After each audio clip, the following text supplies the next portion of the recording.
army. There's strong, then there's army strong.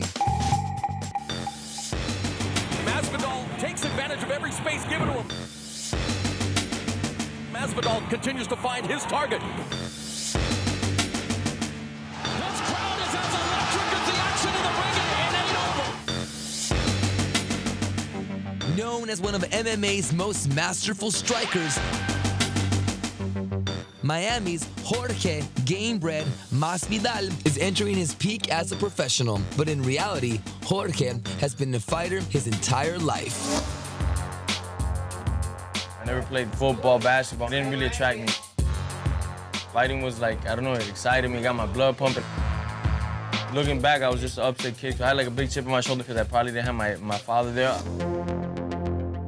As a kid, I don't know, we had my dad around, then he wasn't with us. He had gotten arrested, and he ended up doing 18 years in jail. So it was just me and my mother. My mom had 2 jobs, plus she was going to school, so it was struggling always with me and my mom. You know, I'd wake up in the middle of the night, and I was like in a little couch, because I would fit there, my mom would be sleeping on the floor, so that always like triggered me in the back of my head, like, man, we gotta do something. Jorge's natural instincts led him into the nefarious world of Miami's amateur backyard brawls, where his bare-knuckle bouts became YouTube sensations. When I was fighting in the street, I never thought anything of it. I just thought it'd be another good old scrap, and I had been in hundreds of those. I never thought it'd get as much exposure as it did. MMA is a completely different animal. You can do 100 street fights, that don't mean nothing. When you get in there with another set opponent, that's the same skill that was completely different. Making the jump from amateur fighting to professional can be discouraging to certain fighters that lack size. But before he let his potential inferiority complex get the best of him, Jorge discovered where his might would be best matched. I was like a $145, but I wasn't sure like if I could compete with the big guys, you know. Then I saw this tape with Hayato Max Sakurai and Romina Sato in Japan. It was a highlight video. And I was like, wow, that's it, man. I'm gonna do whatever it takes, and I'm gonna go to Japan one day and compete over there. And that was like my dream. It was like the first time and only time that I've ever been in awe of when I'm fighting, you know, is when I got to Japan. It was the first time I was gonna fight there. I was like, wow, I'm finally here, I made it. That was an awesome experience.